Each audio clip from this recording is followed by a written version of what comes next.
To stream across formats, head to YouTube Studio on desktop, then Live Control Room. Choose Stream Settings, then Layout, and select Dual Stream. When you go live from Studio, the vertical layout will be automatically generated from your horizontal stream. Viewers in the Shorts feed on mobile will be shown vertical streams, while other audiences will see the horizontal layout. We hope this helps your streams reach more viewers. Try it out. VO is now available for everyone on Shorts and YouTube Create. You can now describe a scene, character, and any audio you want to hear. This can include sound effects, character speech, and ambient audio such as rain, animal sounds, or forest noises.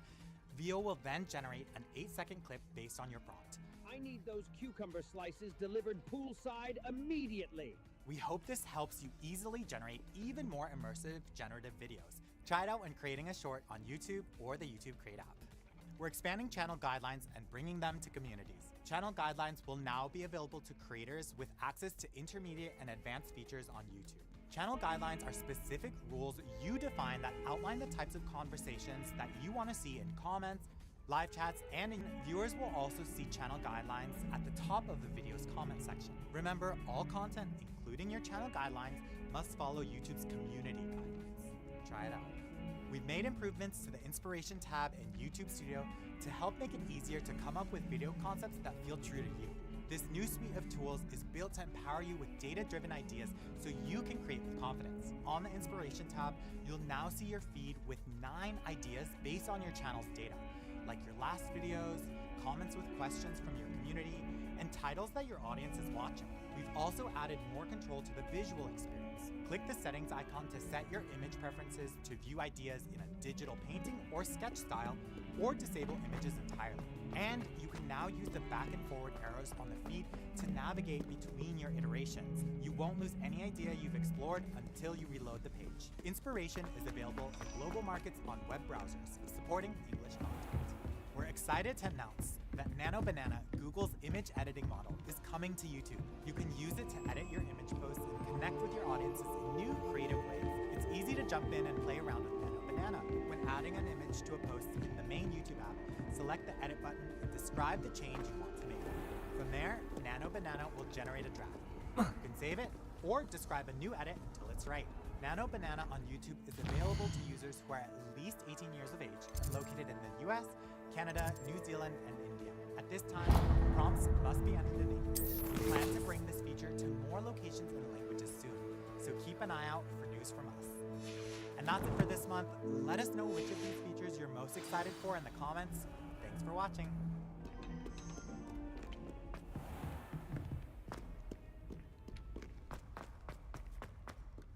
Hey creators, for this month's roundup, we're recapping all of the exciting launches just announced at Made on YouTube. These launches give you a sneak peek into the future of YouTube and what's to come over the next few months. Let's dive in. We're rolling out new AI-powered features to make creation more accessible and fun. Edit with AI lets you transform your raw footage into a first draft by arranging the best moments from your footage into a coherent story with music, effects, and voiceover in English and Hindi. Edit with AI will be available in the YouTube Create app and on Shorts in the coming weeks in some areas. Try out AI voiceover in English and Hindi in the YouTube Create app this year and in Shorts in 2020. We're introducing Speech to Song, a remixing tool that lets you instantly turn the dialogue from eligible videos into catchy soundtracks for your short. Speech to Song will begin experimenting in the coming weeks in the US. You'll now be able to transform your shorts with new VO capabilities that can add motion and animate a character, stylize your shorts in new artistic ways, and add an object into your short. We'll start experimenting with these new VO capabilities. VO3 in Shorts allows you to easily turn an idea into high-quality videos with sound, all from a text prompt. VO3 in Shorts will be rolling out to all creators in the US, Canada, Australia, New Zealand, and the UK this month. Some of the best moments on YouTube happen when creators come together. We're excited to launch Collaborations, a new feature in YouTube Studio to help you showcase collabs and grow your channels together. You can add up to 5 collaborators to a single video, and the video may be shown to all of your audiences, increasing discoverability for everyone involved. This feature will be available for all creators globally in the coming weeks. We want Studio to be a true creative partner for you, so we're enhancing the experience with a new set of features to help you across every phase of creating content on YouTube.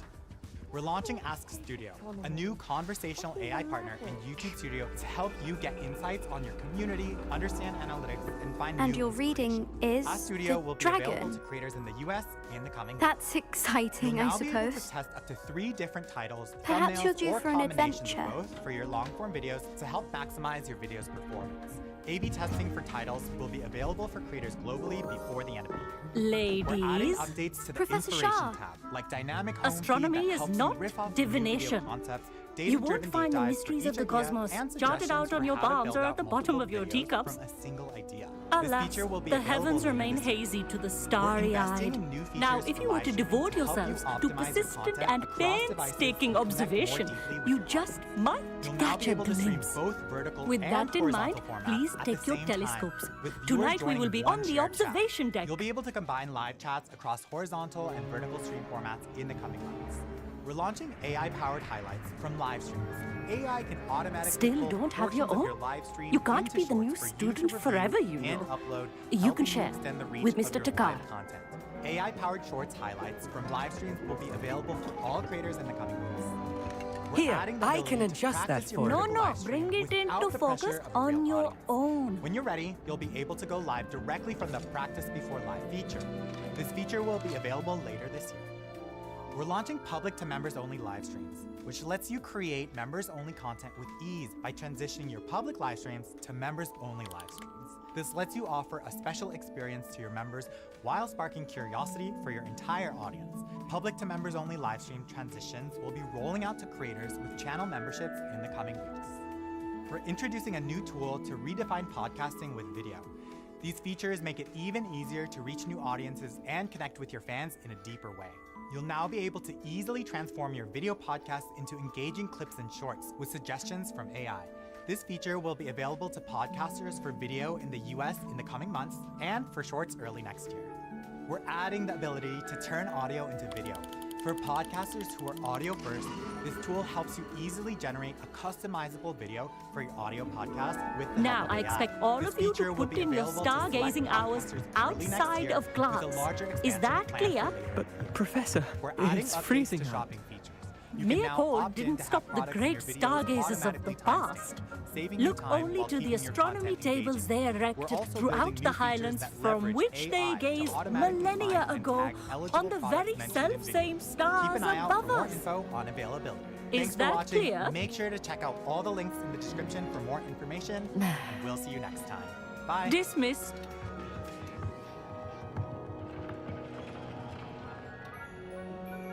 Promote on Oh, YouTube hello. is a growth tool I'm that Amit. puts the We power met in the potions creator's class. hands. On I'm happy top to of report that regular we've channel yet growth to have and any organic explosions discovery, in this Promote class. is an Oh, easy way to hello, set up Amit. YouTube ads Nice to see campaigns you to again. get your Did videos I and hear shorts in Professor front of Shaw new say that you audiences, don't helping have you your and own your business telescope? reach your goals. I have a spare Let's one you walk could through borrow what for the rest of Promote term. is, who might use it, and how to use it. First, what is Promote on YouTube? Promote lets you run your video or That's short very as kind an of you, ad on Amit. YouTube. Are you Your ad sure can you appear won't in need it? YouTube search I'm results, certain. the home It's feed, my old one. Shorts feed, I Watch finally Next, got my or hands on the as an new ad on Celestia other videos Contemplor. on the watch page. You've heard of it, I Based on assume? goals and I mean, criteria of course you have. select, YouTube It's will only the automatically pinnacle of show your all promoted personal content to stargazing viewers implements. who are likely to engage But with my the old channel. model's not too Content that shabby you either. promote will be labeled Goblin as cut glass, sponsored. first-rate optical You can use enchantments. Promote. Hate to think such a fine Only instrument is creators just without collecting active dust. community Well, guideline I- strikes can use Thank you, Promote. Amit. Think nothing of it. However, you Anyway, should the have a telescope's clear in the goal storage in room mind right when underneath using us. You can't miss it. Creators use I Promote have to some, grow their channel or business, reading help to get their finish on the content lower in deck. front of new audiences, Come find me there or afterwards reinvent their and existing bring the content. telescope. Promote There's can something I help want to talk to you reach a about. specific audience using various targeting options like age, gender, country, interests, and more. Tried to put off my Activate your viewers stargazing for as long as I major could. videos or releases. What a good that Increase did. sales by How am I driving supposed to additional find views to Siri? your Do I content have that the showcases your code? products or services, or directing viewers to a specific site to buy your merch, products, Expelliarmus! concert tickets, courses, or more. Or hit specific view goals on your videos. Also, note that any subscribers or watch time gained from Promote spending won't count towards YouTube Partner Program eligibility. Next, how do you use Promote?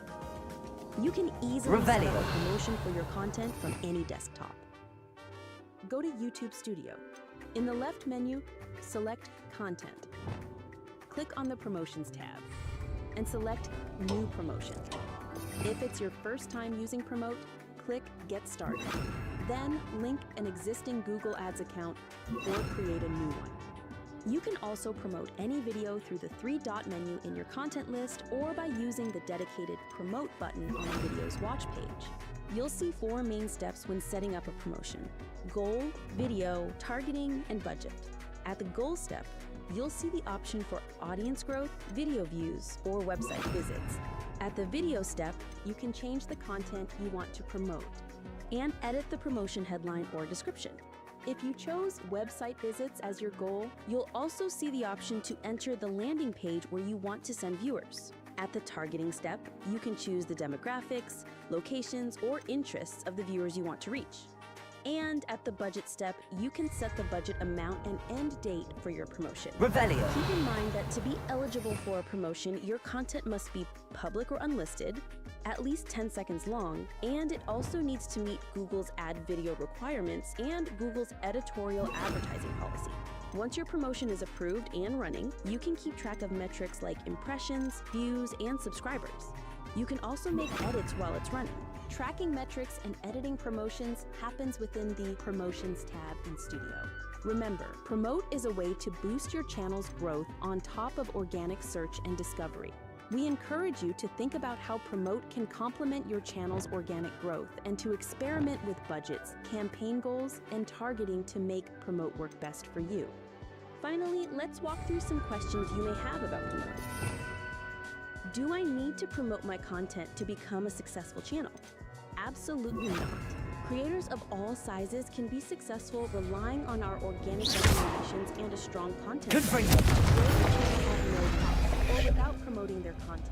But we know that creators are constantly looking for ways to grow, and Promote is an additional lever for you to reach your goals by finding new audiences, reactivating your viewers, or spreading the word about your business. If you do choose That's to practically use Promote, brand new. there's never any minimum spend, and you can stop at any time.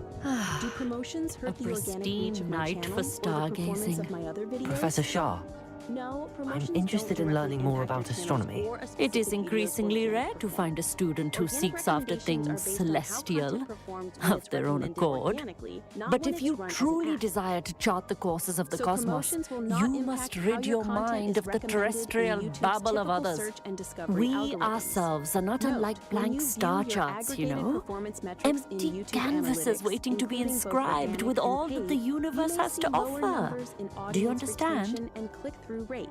This is expected because the goal of promotions is to broaden the reach of your channel and get in front of new Thank you, audiences, Professor. which may I look engage forward at to different stargazing. rates than your I am core glad to organic hear it. audience. Should be a For a more stellar night detailed for it. view, you can always use YouTube Analytics to split out audience retention by organic versus paid traffic.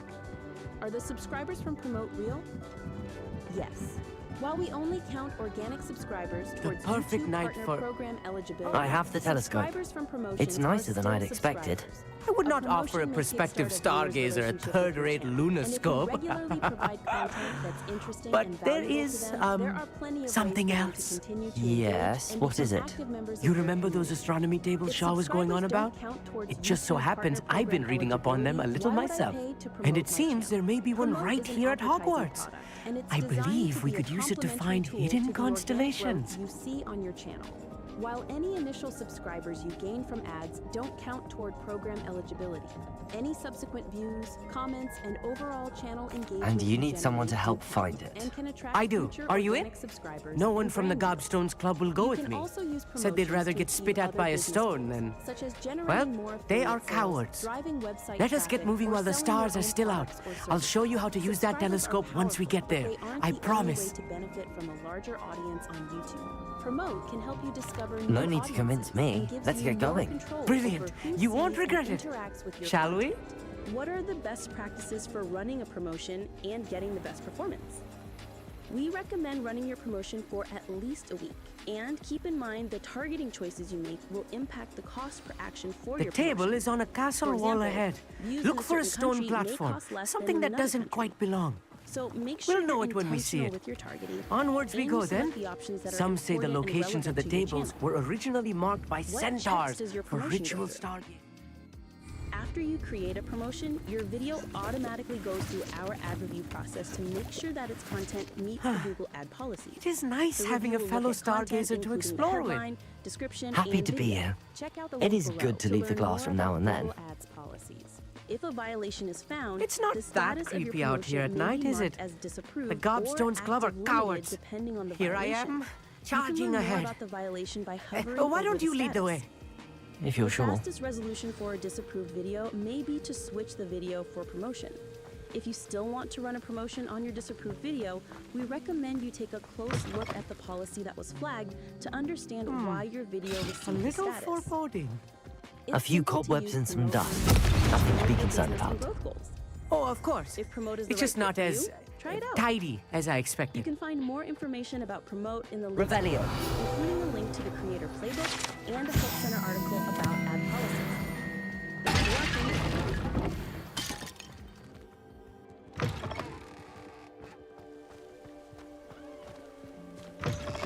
Let's talk about ads on YouTube.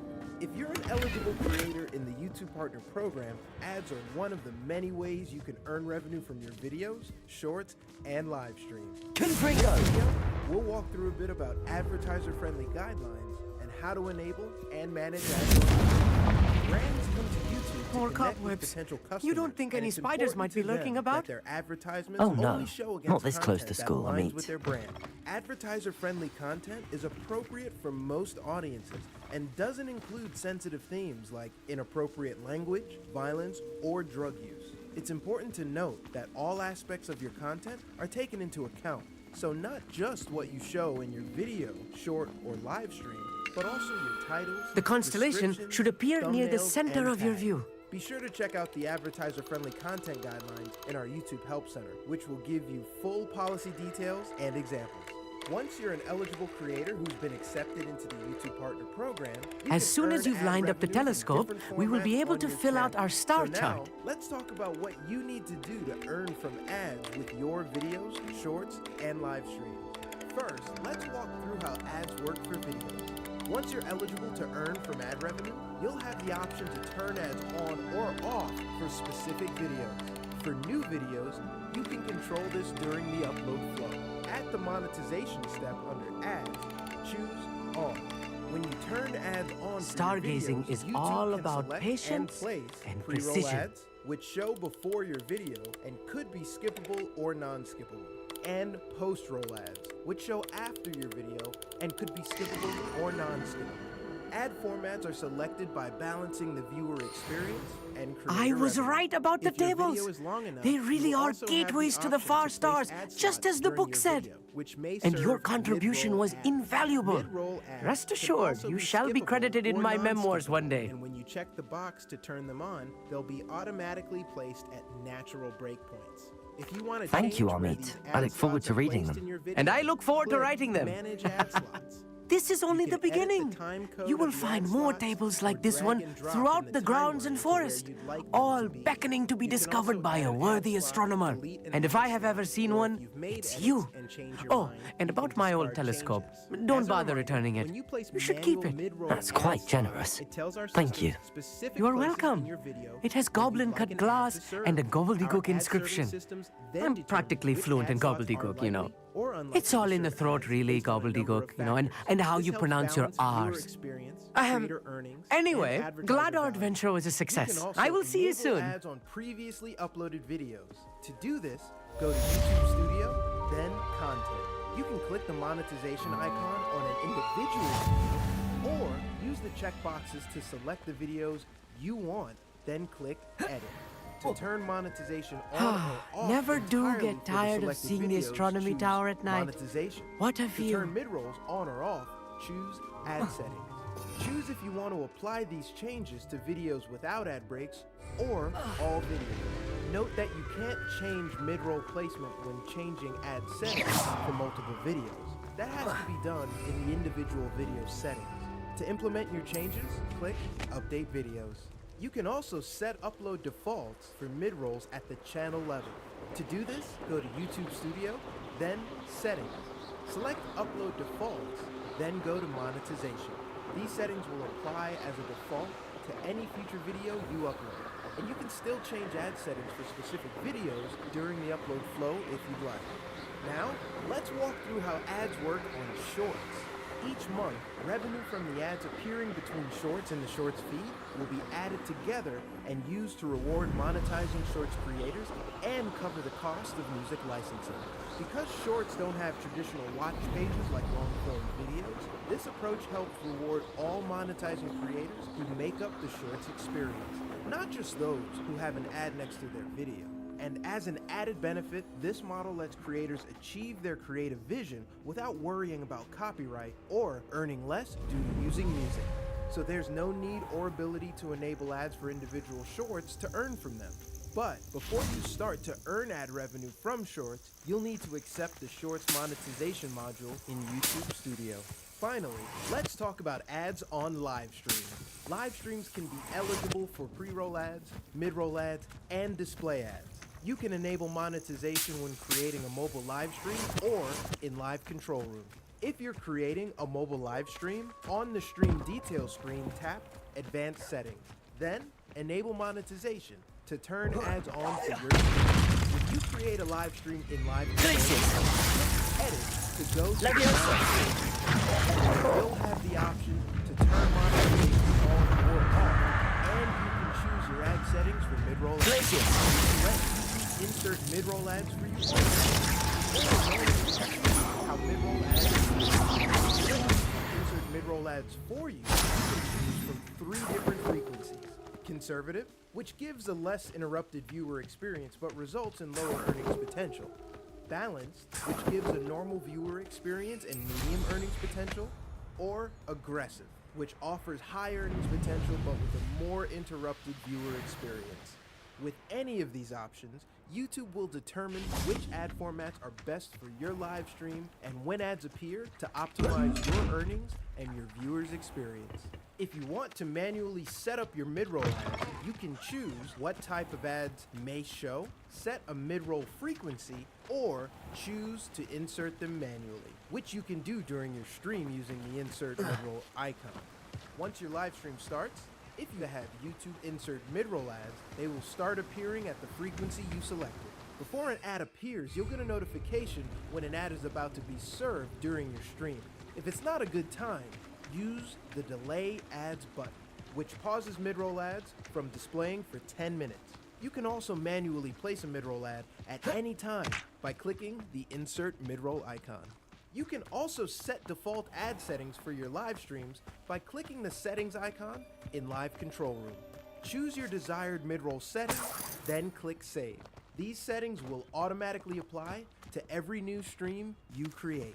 For more information about ads on YouTube, check out the links in the description. Thanks for watching. Leclerc, bonjour. Bonjour, il y a bien une promo Maybelline en ce moment? Oui, moins 80% sur le deuxième produit acheté sur tout le maquillage. Top, j'arrive. Parce que dans mes stories, j'ai le filtre teint parfait, mais en vrai, ce serait plutôt une nuit trop courte, vous voyez? Donnez un petit coup de pouce à la réalité. Du 5 au 16 mai pendant l'opération beauté, pour l'achat d'un produit Maybelline New York, le deuxième est à moins 80%. Tout ce qui compte pour vous existe à prix Leclerc. Modalité magasin et drive participant sur www.e.leclerc. Master the future of process automation.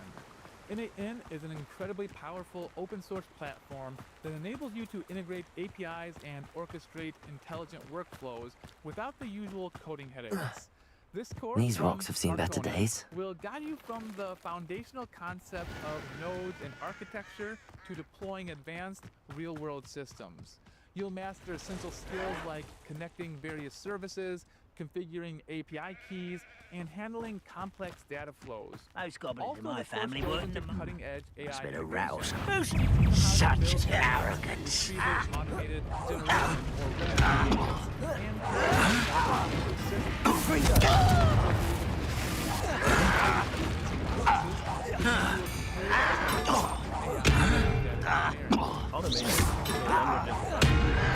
retrievers, automated generation, or I won't rest.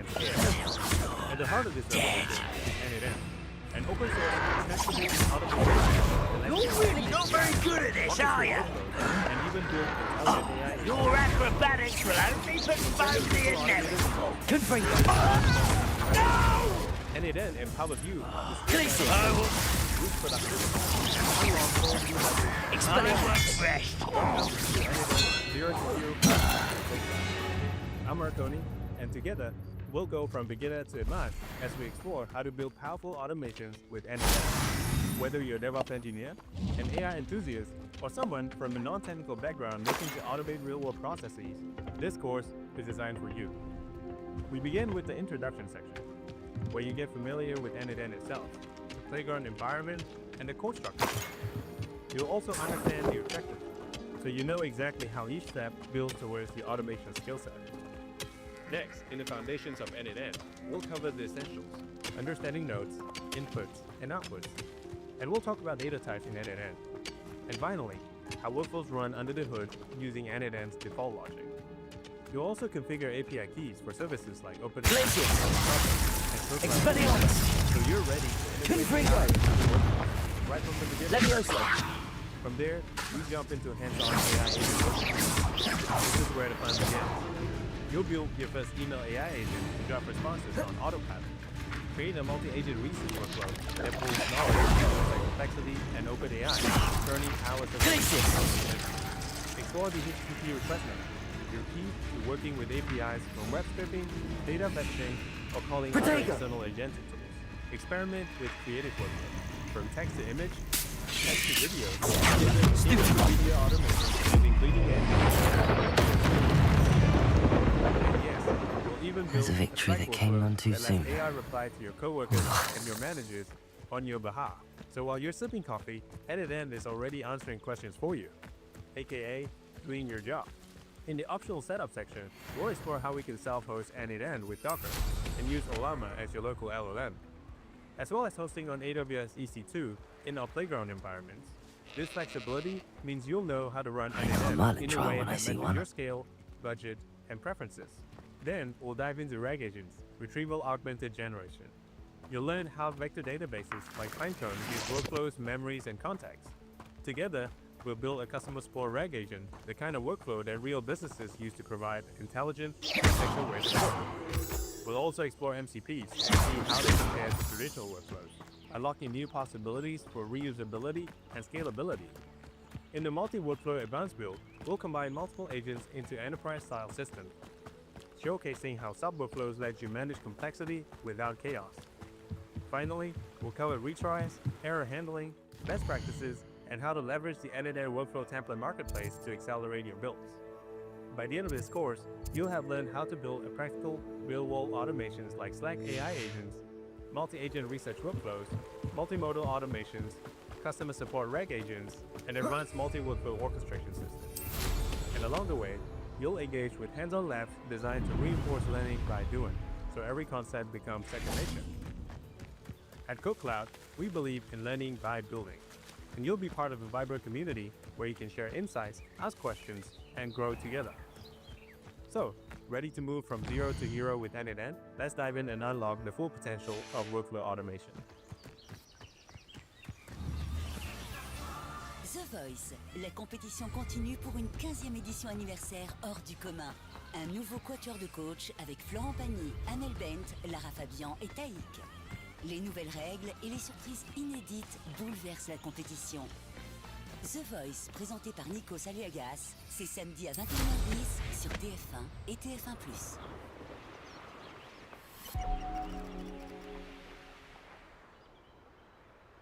Hey there and welcome. In this section, we're going to walk through the foundations of N8N, an open source workflow automation tool that makes connecting apps and services simple. Here's what we'll cover. We're going to do a quick introduction of N8N and its building blocks, nodes. And then, we're going to explore AI agent architecture and API flow, and later on we'll showcase how it works in an email to Slack use case.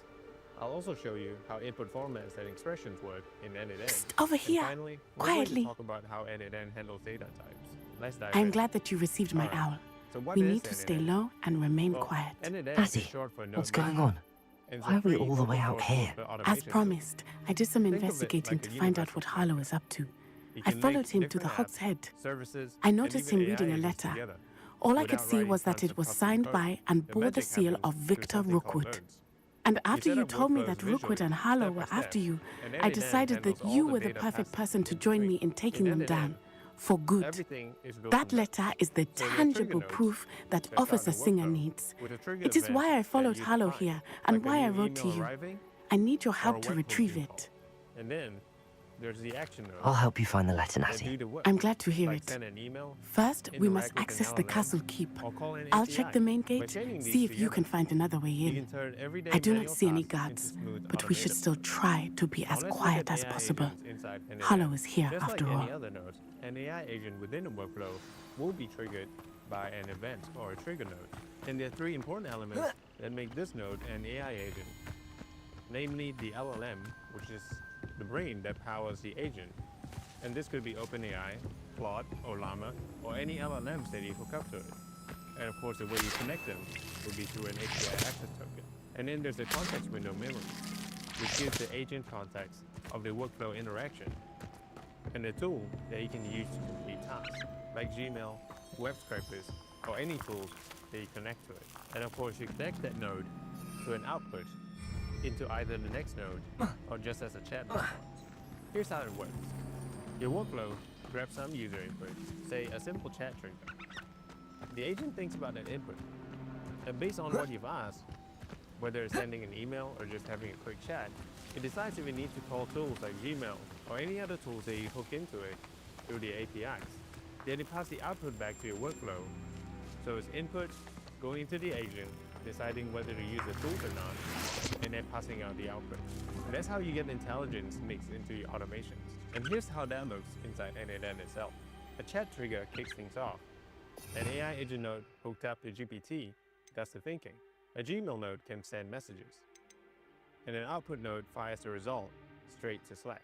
It's the same logic, but now mapped visually into the workflow editor.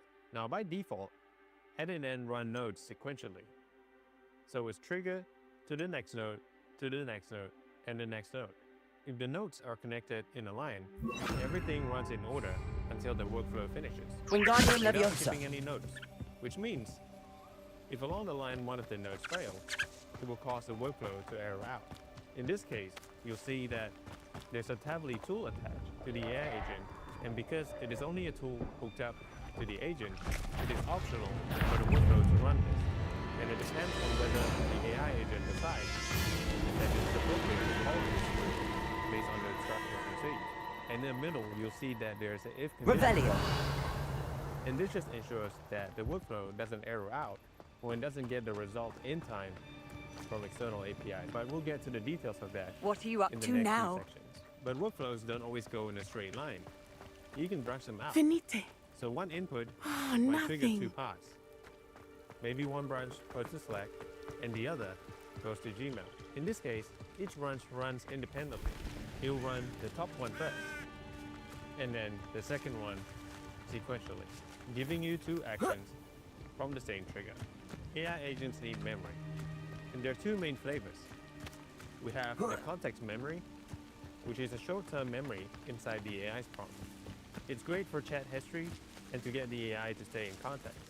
And it is a difference between a stateless and a stateful response from the AI agent. And we'll run some examples to show you the difference in practice later on. And then there's a vector database or documents rec memory, which is long-term searchable memory. Here, your documents get stored as embedding. Revelio. The agent retrieves only what's relevant when answering. This is a knowledge source outside of LLM's training data. So simple memory is leveraged for context and continuity to make sure I that wonder the AI what that agent stays does. in context. And RAG is used for scale and accuracy. Expelliarmus. Every node Revelio. That didn't work. Perhaps something with a bit more in the force. input panel, you see the payload data that the node is receiving from the previous node. So in this case, it is a chat message received from the user because the previous node was a chat trigger node. And the output is basically the response of the LLMs or the AI agent. And the data structure ranges from very simple with one variable or multivariable with different ranges of data types and additional information. But it is worth noting that every node has an input and an output data, and the output data of this node will be the input payload of the next node. And that's how the logic strings the entire workflow together. So this makes it super easy to see what's flowing through your workflow. And data doesn't always look the same. So in end-to-end, there are three main types of data that you'll see: input and output panel. The first one is schema, which is a defined data structure. And the second one is a table format with rows and columns. And then of course there's that which is the most common structured and flexible way to show the data. And sometimes you get other types, like binary, for files and images. It's worth noting that these are different representations of the same data. Wingardium Leviosa. You can type in a fixed value, like a static string. Or you can use expression, which pulls dynamic data from earlier nodes. Expressions allow your workflow to react to real-time inputs instead of being hard-coded in. And the cool thing about end-to-end is the fact that you can drag and drop the variables or parameters into the fields within their low-code UI. Now let's talk data types. The basic building blocks inside end-to-end. Five different data types, which are strings, numbers, boolean, arrays, and objects. So strings are like text. For example, hello world. Numbers, as it suggests, are values like 42, 3.14, or negative 100. Booleans are simply true or false statements. And arrays are essentially lists, like a list of numbers or a list of names. And objects are structured data, like what you see in the example, which contains the user credentials, including objects can even nest. And you often access them with dot types and expressions. And knowing the differences and mastering these makes everything important. One of the coolest things about is the community nodes. These are extra connectors built by users, extending end-to-end way beyond the official nodes. So if you don't see a built-in integration for your favorite tool, check the community nodes. Chances are, someone's already made it. Once you're in the workflow, the very first step that you want to do is to introduce a trigger node. The trigger node, as its name suggests, is a node that's going to trigger your entire workflow when the event that is dependent on it is triggered. So let's go ahead and hit the plus button on the top right hand side here. And it will generate a list of options or possible trigger nodes that you can start your workflow with. Now the most simplest one is the trigger manually node, which triggers every time you click on it. But in this case, what we're going to choose is an on-chat message trigger node. And once you click on a node, there usually are going to be some fields that you need to complete. But in this case, because it's a simple chat message received node, what happens is that a terminal will pop up here where you can actually interact with the chat node. In this case, I'm just going to type in hello to populate it with the relevant data. Now, a quick way for you to differentiate between a trigger node and a regular node is by the lightning icon here on the left that you see. Now let's open up the chat message receive trigger node to see how the data is populated within the node. As this is a trigger node, you only have an output data from the node and you do not have the input data. Now, as we've covered in the previous section, there are three types of representation of the same data that you'll be able to see within each node. In this case, the underlying data format is JSON with three different information that's contained within the payload. Now, the first information is the session ID, which identifies the session of the chat. And then we have the action message, which in this case is send message because we're sending message through the chat input. And there's the chat input content, which in this case was what I typed in, which is hello. Now, when you toggle over to the table section, what you'll see is the same data representation in the table format. As you can see, this session ID, the send message action, and to the chat input, which is hello. Now, if you toggle over to schema, you see the same representation of the data in a schema format, which makes it easy for you to drag and drop to the next node when you need to. Now let's go back to the workflow. Once that first node has been set, the second node that you want to hit is the AI agent node. Now in this case, when you click AI, I'm going to select AI agent. Now when you open Wingardium Leviosa. the data from the output of the previous node automatically populates the input of the AI agent node.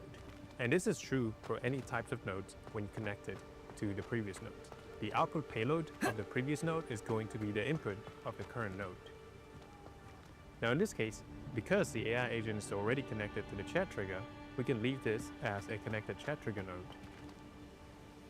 And in terms of the prompt or the user message, it is correctly identified as JSON.chat input, which is the content here.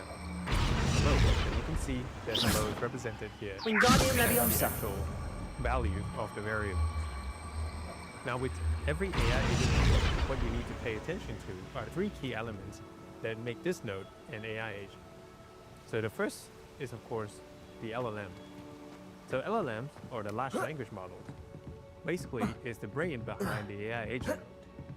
Now in this case, there are a long list of options of LLMs that you can choose from, and each of these are good for specific use cases.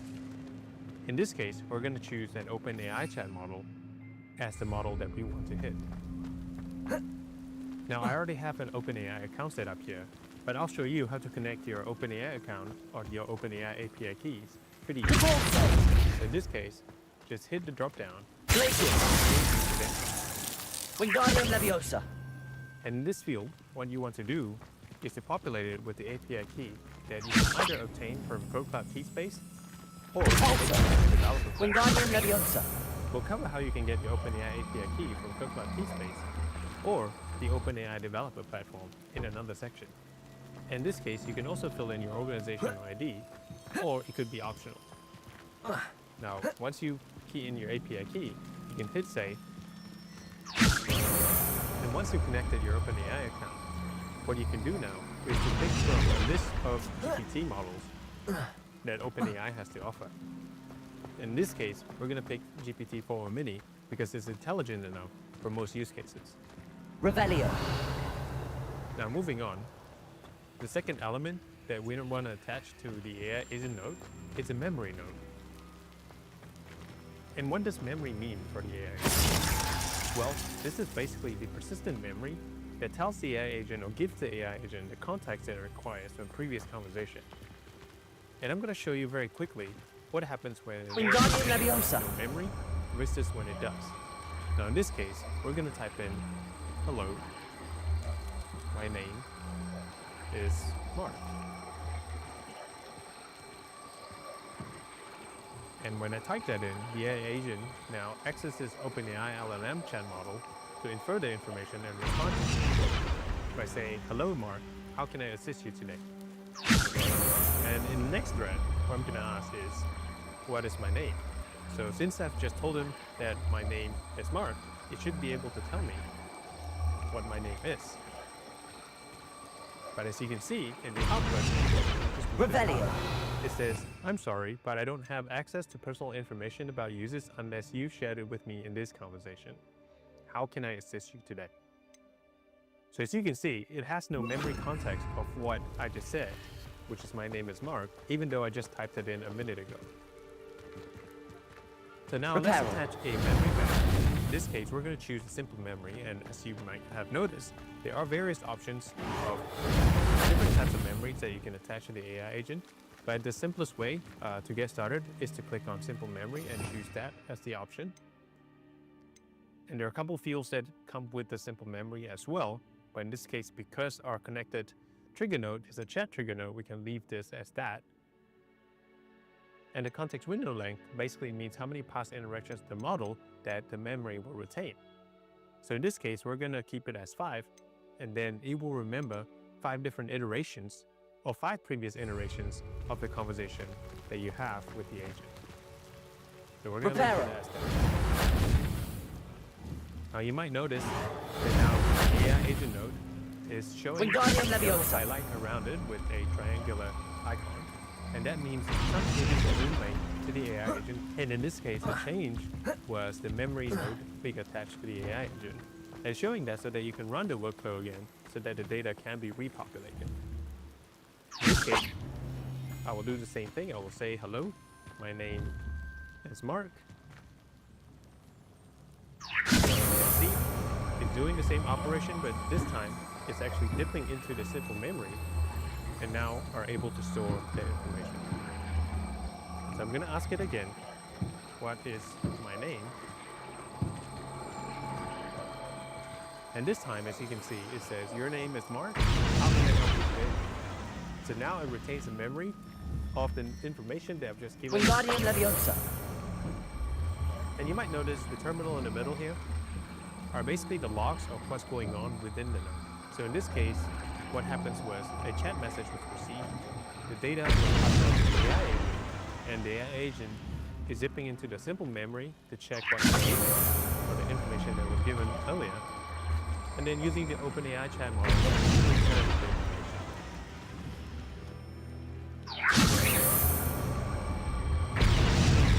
Now that the chat model and the simple memory has been set, the third thing that we want to attach the AI agent to, or provide the AI Wingardium Leviosa, is the email tool. So now there are various tools that you can attach. In this case, because we want the AI agent to be an email agent, we want to attach a Gmail node. When you're attaching a Gmail node, you need to set up your Gmail credentials to be associated to the account. I already have my Gmail account set up here, but if you haven't set up your Gmail account before, it is pretty easy. The way you would do it is to create a new credential, and if you're using Anyden Cloud, you would sign in with Google as an OAuth 2 recommended way. Or if you're using a self-hosting method, you might want to choose a service account and fill in the information that's required to set up the Gmail account properly.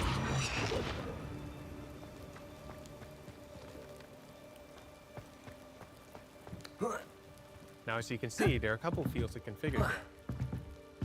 The first one is tool description. We're going to leave this as set automatically because we're going to let the AI model determine whether they want to use Gmail or not. The second field is a resource. In this case, we want to do message because we want to be able to send message through the Gmail tool. And the operation, of course, is send. And so you can see there are other options as well. So when we attach a Gmail tool, oftentimes it doesn't mean that we just want to send an email. It can also do many other operations, such as reply a specific type of email, or mark an email as read or unread, or delete an email, or many other options. Now, going into the information of the email itself, there are a couple of information that we need to pass to the AI agent for it to determine what to do with the email. So first, of course, who is the recipient of the email? Now, because this is going to change depending on your input, now remember, if your input is going to be in natural language, whether that's English or any other languages, this is going to be different every time. So what you want to do in that case is to tell the client what the email address is. That way, whatever your input is, the model is going to infer the information and try to extract the necessary information that you think is correct for the email address. And the subject itself is also going to be determined by the model. We're going to let it do that. And we can do that by clicking the same blue button here to let it determine the subject. When it comes to email type, in this case, we want to choose a text email just for simplicity. HTML is very good when it comes to image-rich type of email.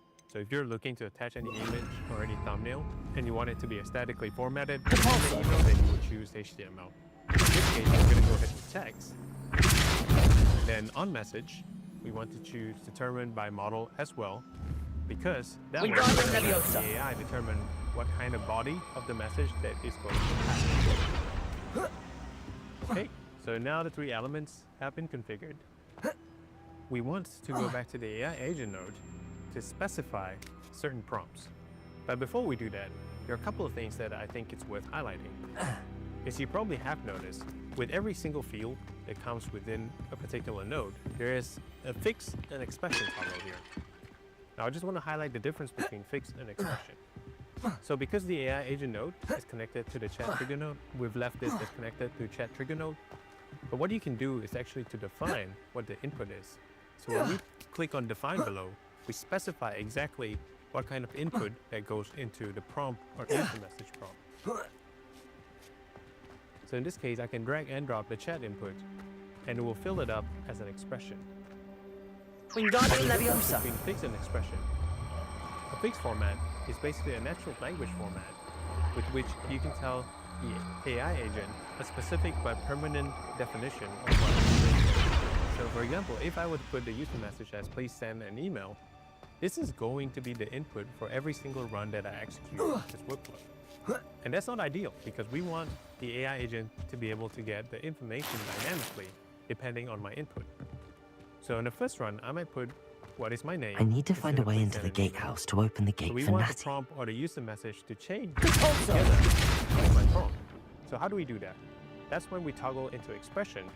And what happens is we can now drag the chat input variable, in this case, and simply drop them into the prompt user message. And what happens is, as you can see, it creates an expression, in this case a JavaScript expression, of the variables of the chat input. Meanwhile, the actual value of the variable is dictated here, which is what is my name, question mark.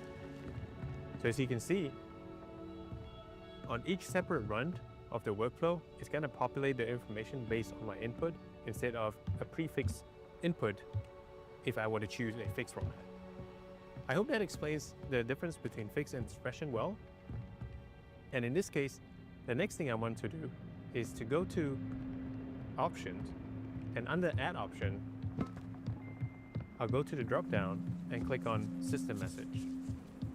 Now, for those of you who are not sure the difference between a system message and a user message, must be another way in. The user message is a set of instructions or input that comes directly Wingardium Leviosa.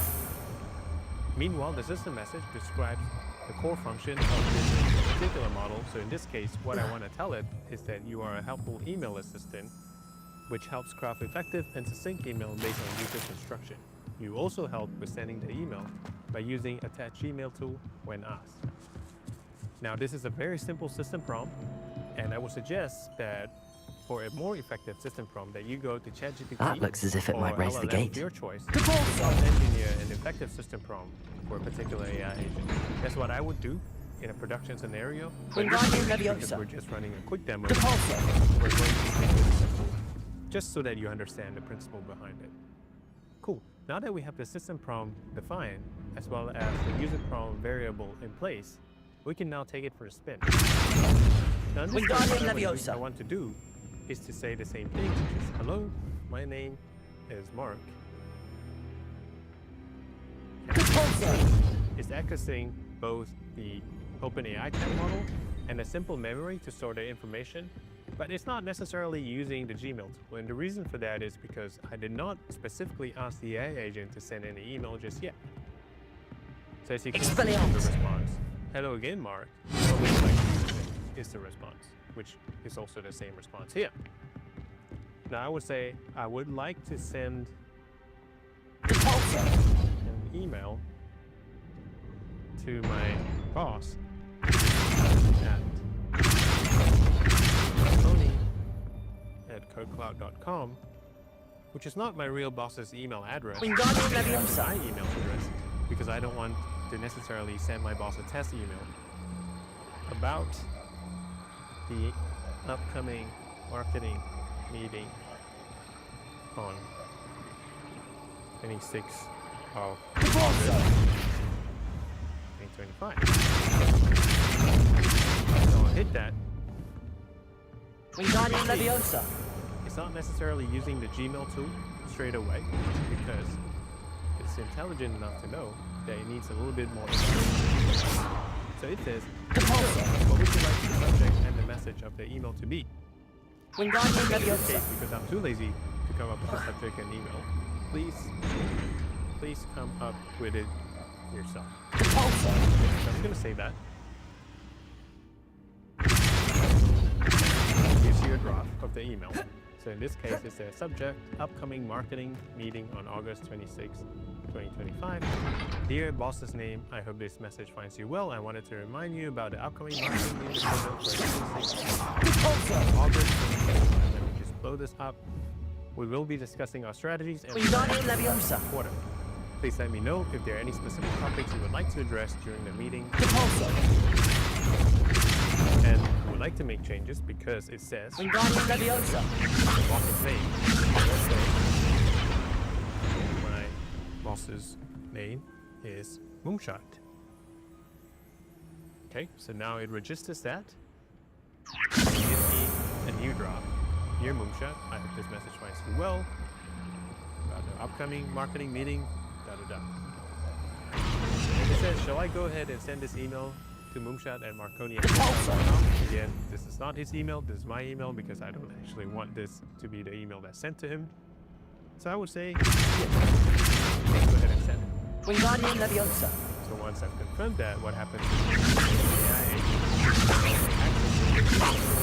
send the email to actually, in this case, my own email. So let's take a look what it looks like. Now this is the email that was sent to me. As you can see, because Wingardium Leviosa. It's connected to my email, which is marconi@codepod.com. It is essentially sending from marconi@codepod.com to me. And it says in the content of Revelio. Dear Moonshot, I hope this message finds you well. Wanted to remind you about the schedule for the 26th of August 2025. Wingardium Leviosa. So everything looks nice. I can almost send it directly to Moonshot. But what I want to do is, as you can see at the end of it, it says this email was sent automatically by NetEnt. So that's not ideal because Moonshot will find out that I'm actually automating this email. So what I want to do is go back to the NetEnt workflow and go to the Gmail tool and scroll down to options. Under add options, I'm going to click on the drop down and click on append NetEnt attribution. And what I want to do now is to toggle this off. In this case, it will actually stop attaching the message of the NetEnt attribution in the email. So in this case, what you can do when you want to execute a step is to hit the play button on top of the node so that you don't have to rerun the entire workflow. So let's just click on that. Okay, so now that that's done, I want to take a minute to explain some of the little functions here that you see and what they do. The first one is the play button, which is the execute step button. So this button is super useful when you want to run the node without Wingardium Leviosa. The AI agent node, you only want to run the AI agent node again. You would hit this button and will only run the node here. The power button, as you can see here, is to deactivate the node, because this is the only node basically that does any processing in this workflow. But as your workflow grows more complex, you might have 5 or 6 branches of nodes, and some of them, if they're not in use, you might want to deactivate. So if you click on deactivate, what happens is it's going to say Revelio. node has been deactivated, and basically the workflow is not going to work for any processes that goes through this particular node. And we're going to reactivate that again. And of course, the bin icon is to delete the entire node together. Now, another very useful is a pit. Now, if you go to the top right-hand corner, you can see that there's an option to pin the data. I will be right up. Now, this is super useful because now you don't have to key in or I knew populate you this could do particular it. node with new This data way. all the time. I will get the door. And this is extremely valuable when you're running a workflow that uses API tokens or might cost you for every run of the workflow. So to avoid running the workflow again and again and using or activating the That API is the main token, key. what you can My do guess instead is that we'll to find pin Halo and data the to letter node inside. So that every single demo run We'll need or to be every careful single once we trial get- run is using I hear them. data that's already been populated. So once I pin this data, every single run of the step until I push it. Now once you've done all this, it doesn't mean that the workflow has been pushed to production. Do you know that hippogriff? The way you would push to production is to toggle the activate workflow option right at the top here. Very well. New plan. I And get when the you do evidence that, and it's you gonna free give that you hippogriff. a warning message Agreed? to say you can This now is our make chance. calls to Go! your production chat URL. Got it? There you go. Your workflow is now in production. You do not have to gotta click be on execute another way workflow to get run up the to the roof. workflow, and every Somewhere. single message they receive is going to run the way you set up the workflow. So just to try that out, I'm going to use hello. I'm going to have to click on pin and send. And there you go. It's a new response. Now, of course, I this hope workflow Matty isn't stays very out of useful trouble. because the only way you can interact with the AI agent is through the terminal here. Now, how can we provide a publicly available terminal so that more than one users or people who don't have access to your NetEnt workflow can also Revelio. use this AI agent? Well, if you open up your chat node, what you can see is that there is a make chat publicly available option. But what you want to do is just to toggle that. In this case, it's going to give you a URL that you can copy and open up. And you might have to wait for a couple seconds for it to spin up. But once you do, this is a page that is publicly available as long as you pick chat publicly available. And you can access the AI agent as any user would. Cool. And as you can see, there are a couple options here that you can configure if you want to include an authentication, or if you want to have an initial message that is crafted or customized to your needs. But in this case, we're going to keep it simple because in this section, we just want to run through the principles of how to create your first AI agent workflow on end-to-end. And I hope that has been helpful. And just before we go, you might notice that there are 3 options to choose from here, which is the editor version, where we have been actually building the end-to-end workflow on, which obviously, as the name suggests, where you edit all the nodes and configure all the nodes in the workflow. Where you can check out the logs of the executions. As you can see, it gives you the date, the time, and the type of execution. The one with the beacon icons are test executions, or basically the workflow runs that we did when it was in demo mode. And once that pushes to production, we got execution to the workflow in production.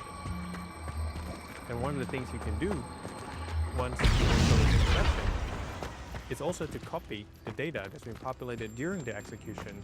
So if you click on copy to editor, what happens is your editor will now show the information that is derived during the execution of that production workflow. Not the safest place to So sneak remember, into. in the chat we said hello. And here it is, the chat input content is hello. Manners are important though, aren't they? And similarly, the AI agent response is hello, how can I assist you today? Wingardium The Leviosa. response that we got from the live chat. Now this is a very useful option because it just makes your troubleshooting as well as your iteration a lot easier as you build or modify workflow in production. So I hope you were able to follow through on the demo of how to build your first AI agent workflow on end-to-end. In the next section, we're going to give you a lab where you build the exact same AI agent within that particular lab and see for yourself if you're able to create an AI agent that crafts email and sends it on your behalf. This course comes with free labs that can be accessed right in your browser, so you don't need to set anything up yourselves or use your credit cards. The labs are challenge-based, meaning we give you a challenge and ask you to solve it. Use the link in the description below to sign up for free labs on CodeCloud. I'll now walk you through your first lab. In the upcoming labs, you're going to experience hands-on building AI agents on end-to-end environments. Oh, the anticipation! You'll have to fight eventually! In order to do that,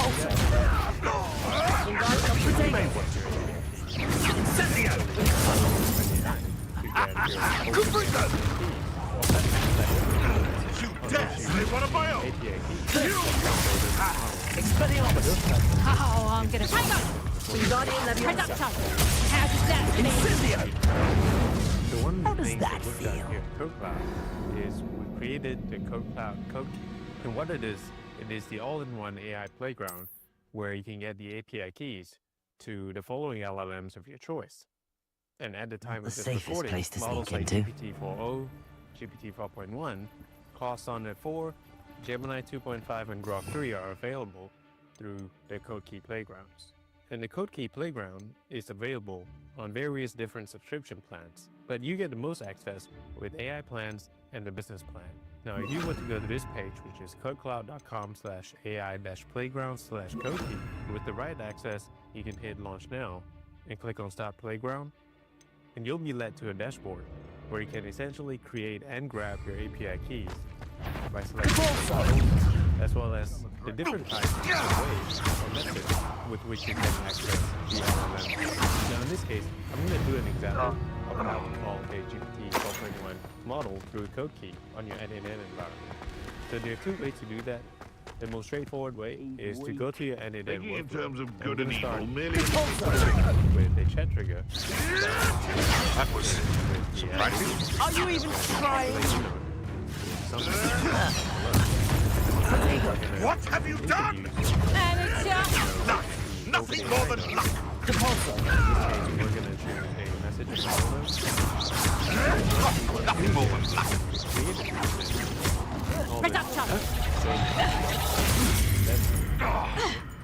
And what you want to do I never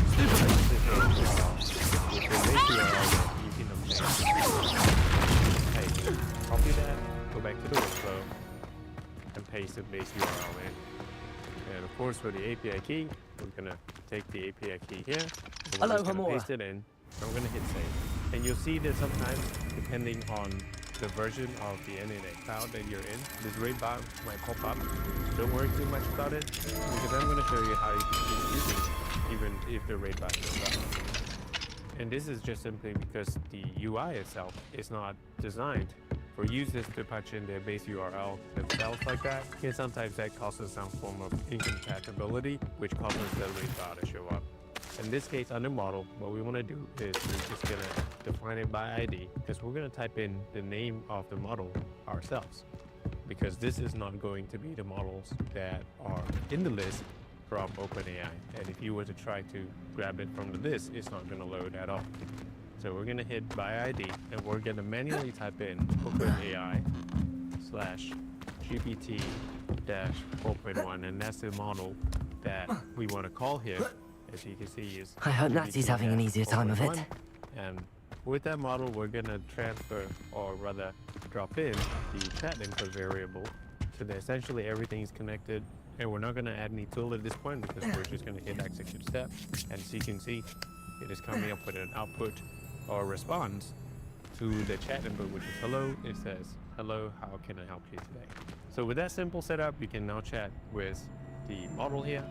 For example, I can ask what is the color of the sea blue. And as you can see under the chat, the output is here, and the response, the sea appears blue, primarily because of the way water absorbs the scattered sunlight. You're going home in a wooden box! Levioso! Would you like me to put you down? Levioso! The other way You are gonna Levioso! Hurt you! Out of view! was like triggered manually. I think that one Levioso! Now you're just getting Incendio! Had enough! Feel a burning sensation. Incendio! It would appear that you're grossly out. Protego! Compulso! Of the pro command and go back to my workflow. I'm going to hit Revelio! Levioso!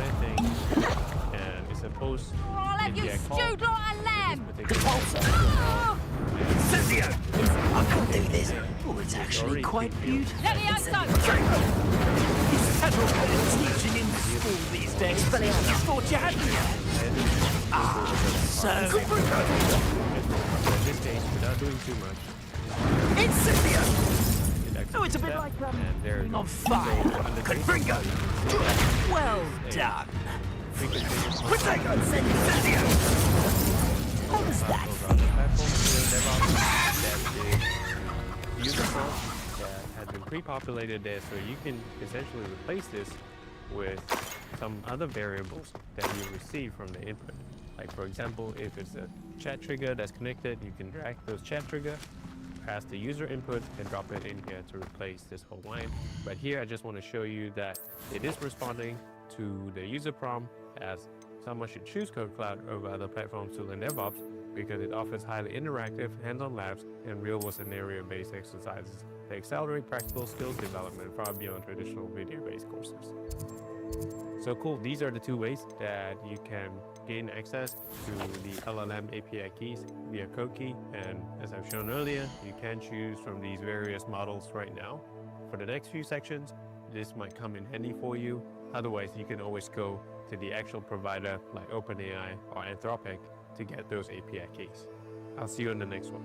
So I want to run through the differences between running your instance on N8N Cloud versus the lab playgrounds that we have on the CodeCloud course. Now the first thing you'll notice as you go into the lab is that you still have to provide your email and your first name, last name credentials, as well as a password in the instance. And don't worry, this is not saved anywhere, so you don't actually have to save the credential and the password somewhere. You can use different emails and password for each of these instances. So once that's filled in, you can hit next. And there's going to be a series of onboarding questions here, which you don't need to fill, so you can hit get started. And in the same way, for the paid features information, you can just skip. And there you go, now you're in the admin dashboard that is very similar to the internet cloud environment. However, there's still some nuances and some differences as we go into the workflow. So here what we're going to do is we're going to click Start from Scratch. And the very first workflow that you're going to build is the email AI agent. And the first trigger to that is the chat trigger. And I'm going to speed through this because this is very similar to the workflow that we've done. But I want to just show you quickly the differences of using the CodeCloud key space as well as the OpenAI API key. So if you're using the CodeCloud key space, what you want to do when you select your model, for example, in this case, I'm just going to select the OpenAI chat model. And what I want to do is to follow the instruction in the left-hand bar right here. And you see that there's a link to CodeKey. I'm going to just hit that URL. I'm going to hit Launch Now. And it's going to lead me to this dashboard right here. I'm going to click Start Playground. And there we go. So this is the dashboard on CodeCloud Keyspace. And what I want to pick is the OpenAI GPT 4.1. And in this case, I'm going to just copy the API key here. I'm going to go back to my workflow. And here I'm going to hit Create Credential. And I'm going to paste the same exact API key. I'm going to skip the organization ID. And for the base URL, I want to make sure that I'm replacing this with the base URL that I obtained from the CodeCloud Keyspace. Go back to my lab and paste the base URL right here. Okay, so I'm going to hit Save right now. As you can see, it says connection tested successfully. However, there's a couple of things I want to point out here. Because if you pick from lists, as you can see, the list doesn't really match the known models of GPT. This is because it's not really working based on the UI that's been built. So if you try to run it based on the chat ID or chat model that we've selected, I'm just going to run a hello message here. It's going to go to the AI agent, but it's going to error out. So what you need to do is go into the chat model. And instead of picking from lists, you want to go by ID. And as suggested from the instruction on the left-hand bar here, you want to copy the OpenAI /GPT-4.1. Just copy that and paste it over, word for word. And let's do a test run again. And this time, it should actually be able to access the appropriate model. So that's if you're using the CodeCloud Keyspace API keys. Now what I want to point out is the difference between this and using the OpenAI API key is that it's much more straightforward when you use OpenAI API keys. So to show you the difference, what I'm going to do here is I'm going to create another new credential and I'm going to call it OpenAI account 2. This time I'm going to head over to platform.openai.com, and what I want to do is head over to API key section. I'm going to create a new secret key, key in, and then email integration. I'm going to hit create secret key, and I'm going to copy the API key and head back to my lab. I'm going to paste the API key and leave the base URL as is, and I'm going to hit save. So there we go. So connections tested successfully. And the difference is, instead of by ID, I can now just pick from the list, and it should load up the correct list of models that I might possibly want to use. So for example, if I choose GPT 4.1, it's just going to be that. And we're going to run this node again. And as you can see, it's calling the correct model right here. Okay? So the next thing I want to point out is when you add your Gmail node on the next workflow, or Google tool for that matter, the difference between doing that in our labs versus NetApp Cloud is that on NetApp Cloud, you often see when you create a new credential with Gmail that you can actually have a button which you can sign in directly using your Google account if your browser happens to be a Google Chrome browser. However, with the labs, what you need to do when you create a new credential is you actually need to connect it with the OAuth method. So what you want to do is you want to head over to console.cloud.google.com. And the first thing you want to do is create a new project. And for the new project, I'm going to name it email app. All right, so I'm going to leave this as no organization. I'm going to hit create. It's going to take a couple seconds to create the project. And once that's done, I'm going to select the project. No, Deke was right. It says we need to save you from these barbarians. The very first thing I want to activate is I want to go to Gmail API. So what I'm doing right now is I'm creating a project because that's how Google recognizes each of the auth access that we're giving it. But the way the security works is you need to enable the particular tool that you want to use within the project. So in this case, I want to use Gmail, so I want to make sure I enable the Gmail API. All right, once that's enabled, I want to head over to OAuth consent screen. And right now there's no OAuth consent that's set up, so I'm gonna just hit get started. In this case, I'm gonna have to call it an app name as well, so I'm just gonna say it is an email app. Okay, use your support email, this, and we're gonna select external. And by the way, that is documented on the left-hand side panel of the lab, so you don't have to memorize any of these. But we're gonna go to next, and under contact information, just gonna put my email here. And once you're done, just hit continue and create. So just before we go, I just want to go to audience, and I want to add a test user here, which is an email that you're going to use to send out basically the emails that you want the agent to send out. So in this case, it's marconi@codecloud.com. We're going to save that. And lastly, we're almost there. We're going to go to API and services again, and this time we're going to go to credentials. And what we want to do is to hit create credentials with OAuth by an ID. And application type, we want to choose web application. There we go. And under name, you want to name it, and then email OAuth. There you are. And then we're going to add the authorized redirect URLs, which is going to change from our lab. So going back into the lab here, you see that this is the OAuth redirect URL. And we're going to copy this, and we're going to hit back, just fill this in. Hurry! And we're going to hit VA. As you can see, we now have client ID and client secret to the app. Copy this, hit back to client ID, paste it in, client secret, copy that, paste in the client secret, and you see now that it is a Google button. So what you're going to do is hit that, and the Google login pop-up will show correctly select the email address. And you'll say that Google hasn't verified this app, but because you're the one who created it, you know it's safe, so we're just going to hit continue. And we're going to select all because we want to have the agent be able to do all these actions with our Gmail. So we're going to hit continue now. And as you can see, it says connection successful, and we're good to go. So just wait a couple seconds here within the lab, and it's just going to load up. And there we go. I already have my credentials set up There's the here. Hogwarts Express. Must be returning from an unscheduled run. It's working. So in the workload, you'll see that we've chosen to define all of this by the model. So we're going to let the AI agent define this. We're going to start chatting and say, hi, can you send an email to codecloud.com to just say hello. Alright, so we're going to hit this. So you can see now the workload is run, and it's actually sent an email to my Gmail, so let me take a look. And there we go, it says, hello, Marconi, just want to say hello, best regards. Okay. So obviously it's not very sophisticated because actually in the AI agent, we didn't even specify any system prompt. So the whole point is just to show you the main difference between running the environment on NNN Cloud and within our playgrounds, specifically covering the part where code key is being used, as well as when you're going to access any Google tools, Gmail, Google Sheets, and stuff like that. You do need to go to your Google Cloud Console to set up the project. I wonder if anyone can see us from the castle. In order to access Google services with the workflow. As you explore NNN in the course, you're going to realize that there's going to be some differences between running NNN Cloud and NNN within your own self-hosted environment. For example, the availability of community nodes, supported go! And a few other features that might only be available. It's incredible, isn't it? So, if you're facing any issues, any part of that build, just keep in mind that it might be because you're using a self-hosted version or a lab-hosted version of Cloud, and it's not necessarily a limiting issue. There's always a workaround for that. This is something to keep in mind. I want to take a minute to go through the different types of authentication that we can make. And our approach is when we make HTTP requests and the corresponding call. Now, as you see in the previous section, the HTTP is a very convenient way for us to replicate an API call without How exciting. And especially it was exhilarating, wasn't it? I wasn't sure we were going to make it out alive. There was no need to worry. I had it all under control. Were you able to find the letter? Summoned it straight out of Hallow's hands. I will say, I did not expect to see him cast the killing curse at us. He won't forget this. Be on your guard. Of course.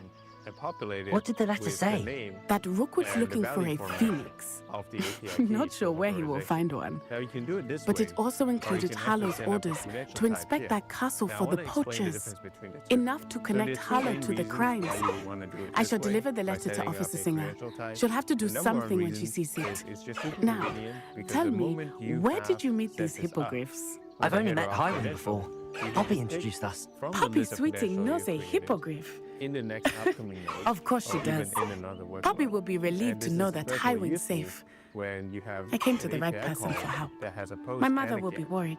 So you I don't must have go. to set it up again Seek me out in the soon. next node. I shall Now, have the second much to reason tell why you. you want to do it this way is for security reasons. Because setting up credential type allows you to approach the authentication without hard-coding the API key into the parameters. And this is just a better practice.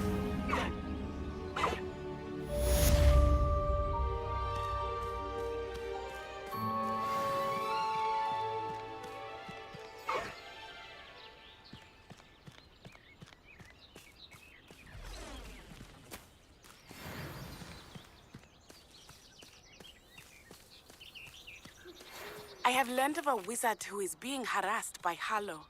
He may be able to provide the evidence we need to take Harlow down. We should speak with him together. Meet me at his home. When you have a moment, please stop by the Room of Requirement. Deke tells me he has something to share with you. I assume you have news regarding the goblin you mentioned. Why don't we meet at the map chamber to discuss that and our next steps?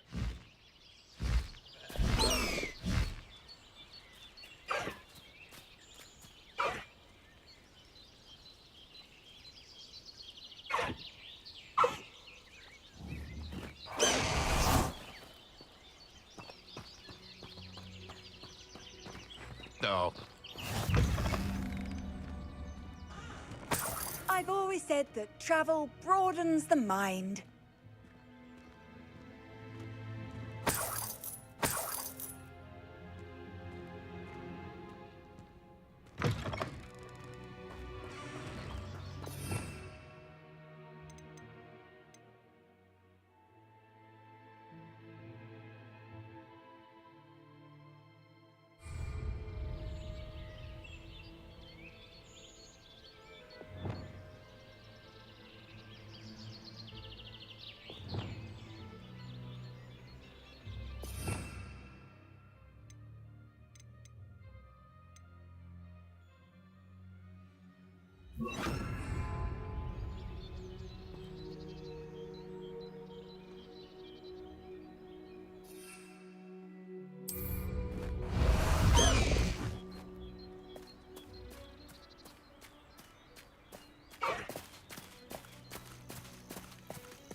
Away, Highwing!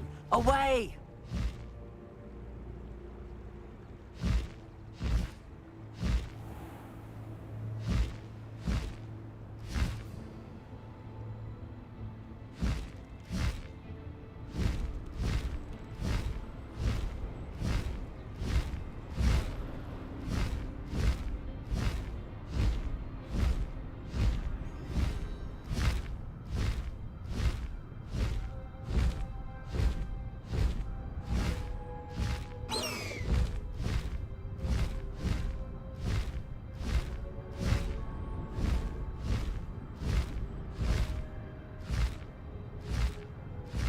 Faster, Highwing!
You would be wise not to underestimate this student.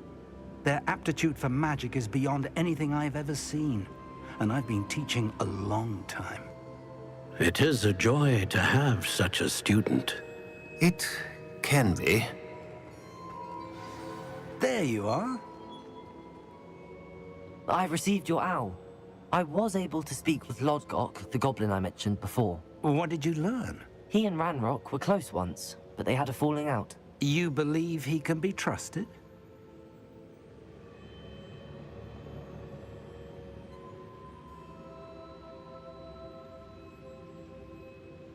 I believe he's trustworthy, yes. He seemed sincere, and Serona Ryan trusts him. Very well. Supposing he can be trusted, will he help us get to Ranrock? I retrieved a stolen helm he hopes to return to Ranrock in order to regain his confidence. You have been busy. Let's hope your efforts result in our learning something about Ranrock's plans. Lodgok did mention that Ranrock is searching for something, but he couldn't say what. Perhaps that helm will yield some answers. Ranrock is searching for something. I feared as much. I've heard an unusual amount of activity, goblins and wizards, I surmise, when visiting my portrait at my castle. Rookwood Castle? My former residence, yes. That castle is also the location of your next trial. I'm sorry to tell you that Victor Rookwood, evidently your descendant, is a dark wizard in league with Ranrock. My descendant? A dark wizard? I'm afraid we've no time to waste. Despite the obstacles that clearly await you, you must get to Rookwood Castle immediately. Not only is it the location of the next trial, it is home to a source of power that would be devastating in the wrong hands. I do wish we had the luxury of time.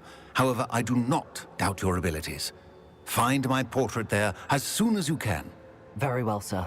I'm on my way. Best of luck. No time to waste. I'll meet you at Rookwood Castle.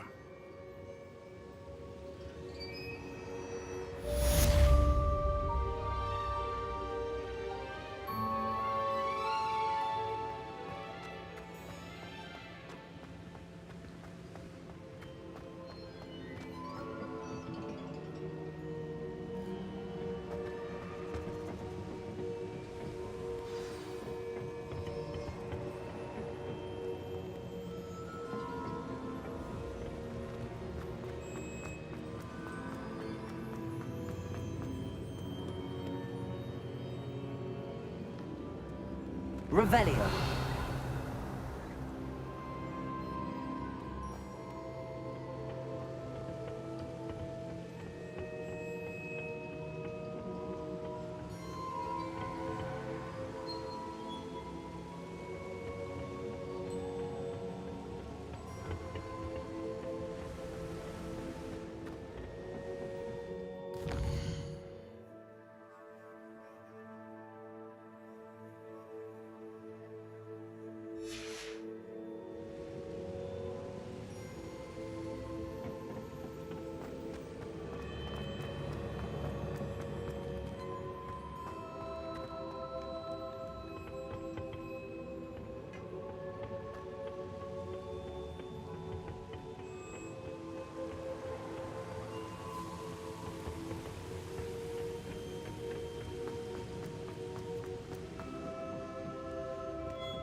Off on another adventure.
Let's go! Come on, Highwing!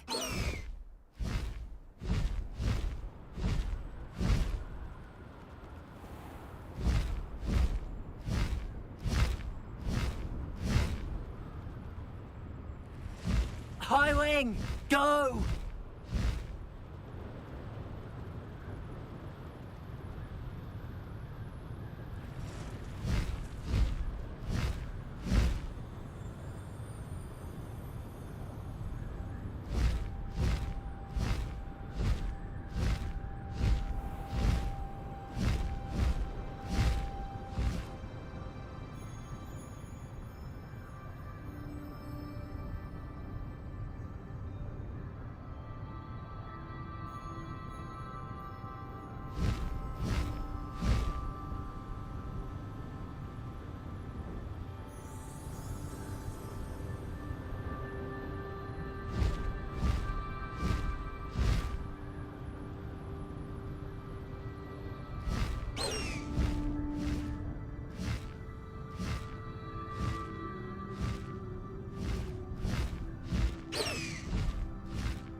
This looks intriguing.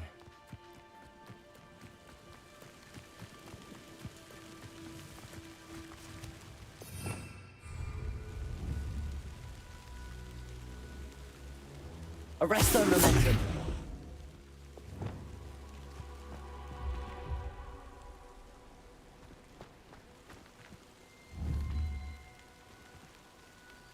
Corso.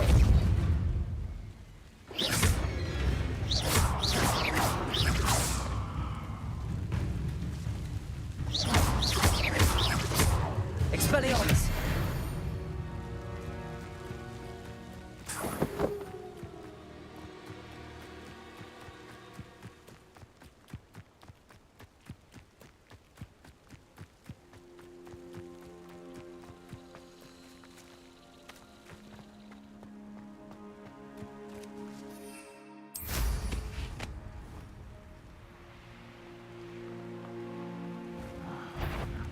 Bacon and mushroom stew. You will regret coming here. Expelliarmus. Repulsor.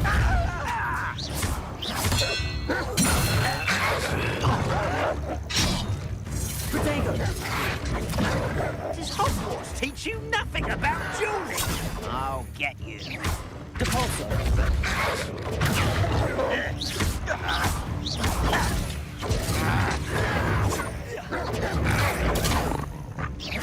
I'll bury you in there. No! Protego. No! Stupid. Expelliarmus. Confringo.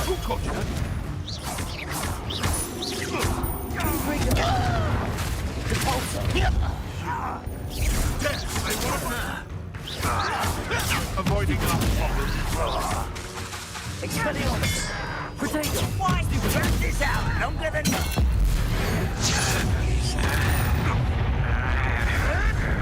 Come back here.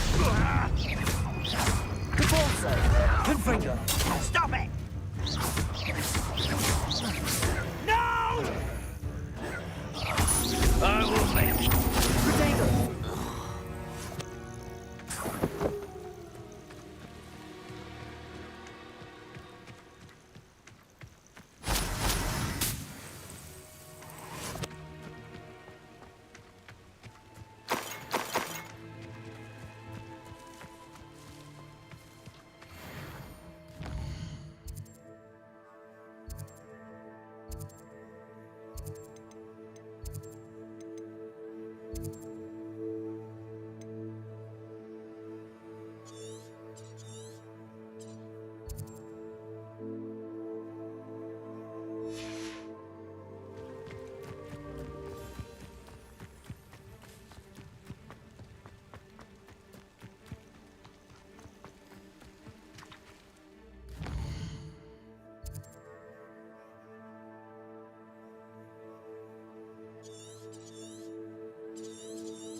Revelio.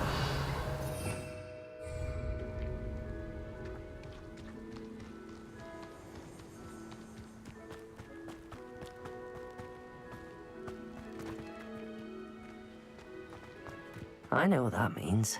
Merlin trial.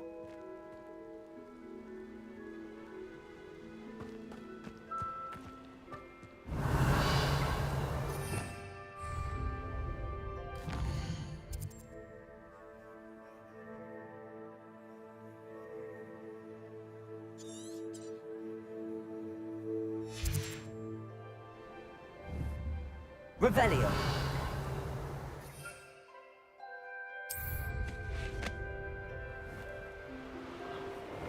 An intruder!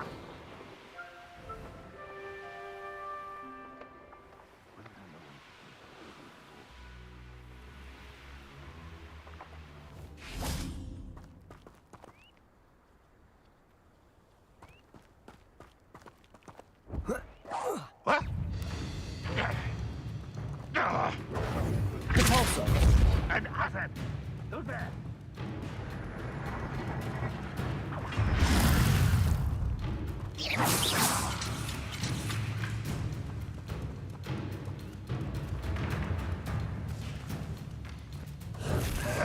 Protego. Stupid.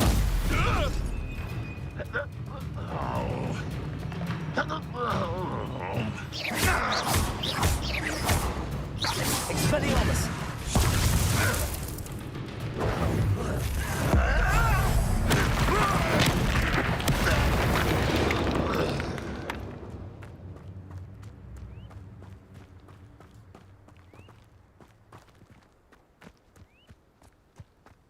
Revelio.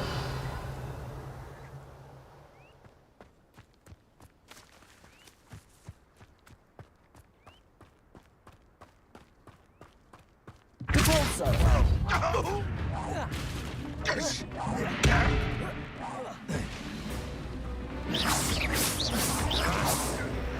Protego.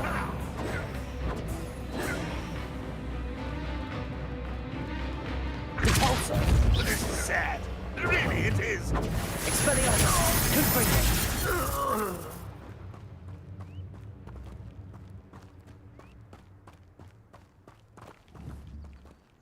Repulsor. Sworn.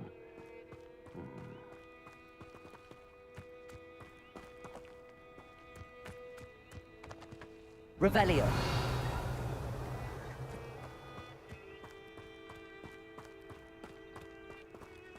Repulsor. Confringo. Expelliarmus.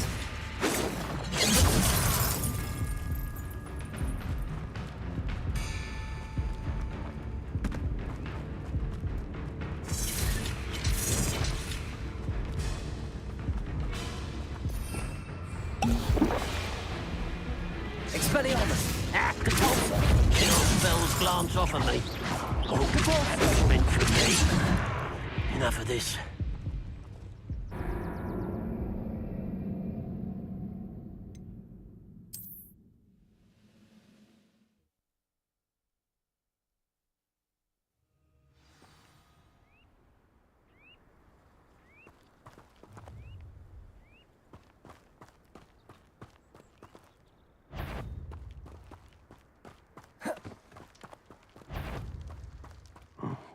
Show me your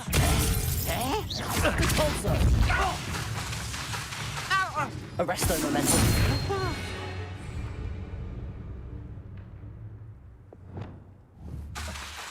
Expelliarmus. Confringo.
An astronomy table.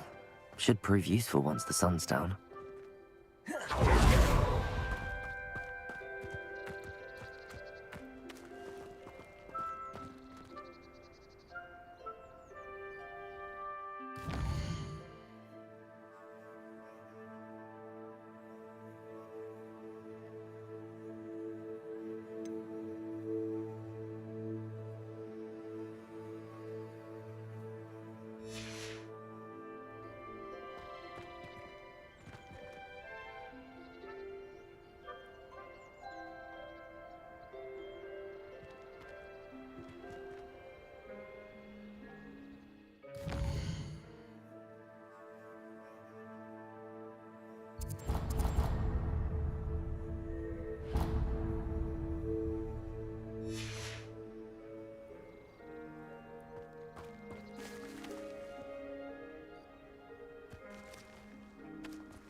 You haven't had mushroom stew like what my mother used to make. Wait a moment.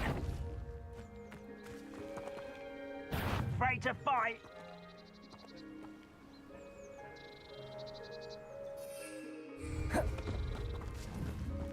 Over here! Hello?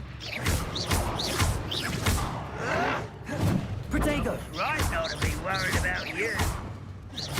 Expelliarmus! Repulsor!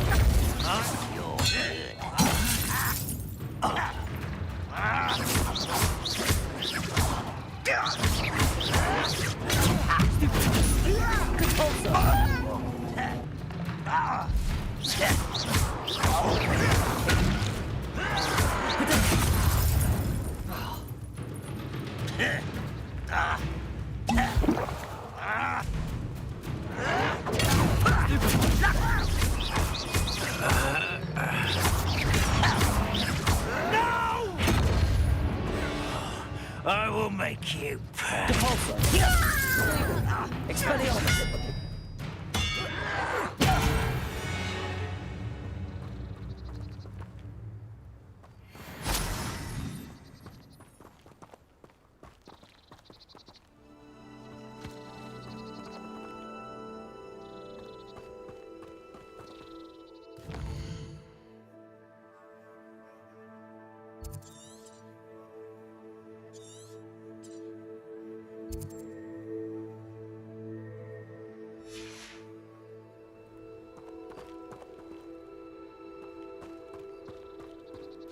Knowing a meat, he's likely studied here.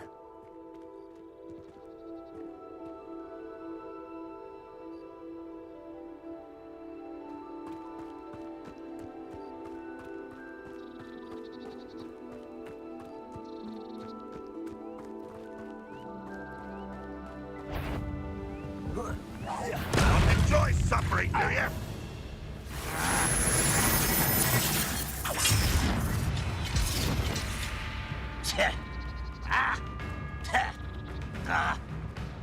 Why have you not intend to die, do you? Expelliarmus!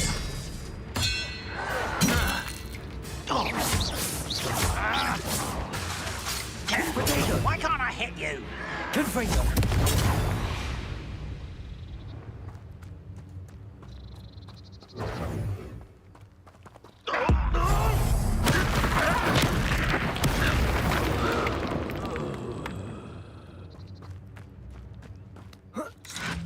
Protego! Stupefy!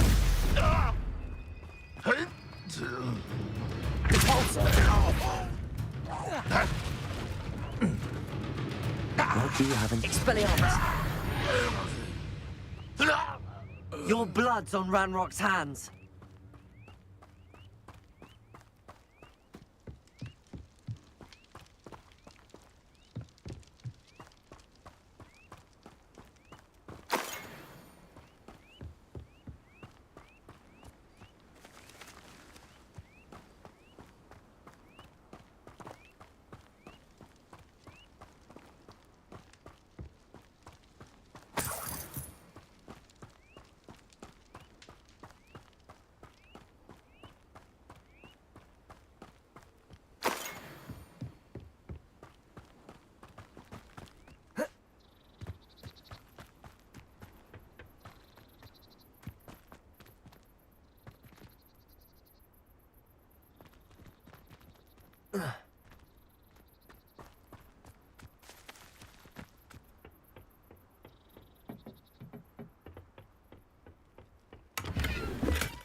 Revelio.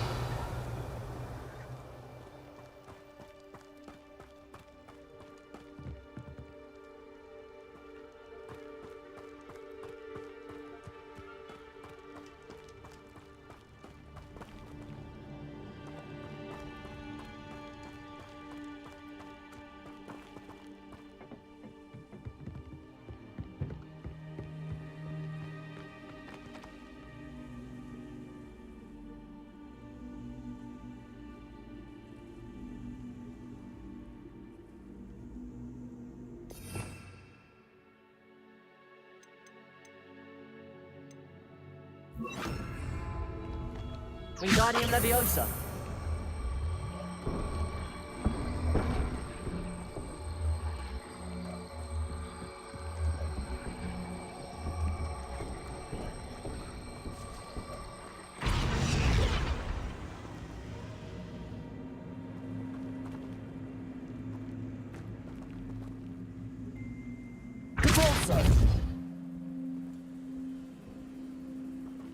Wingardium Leviosa.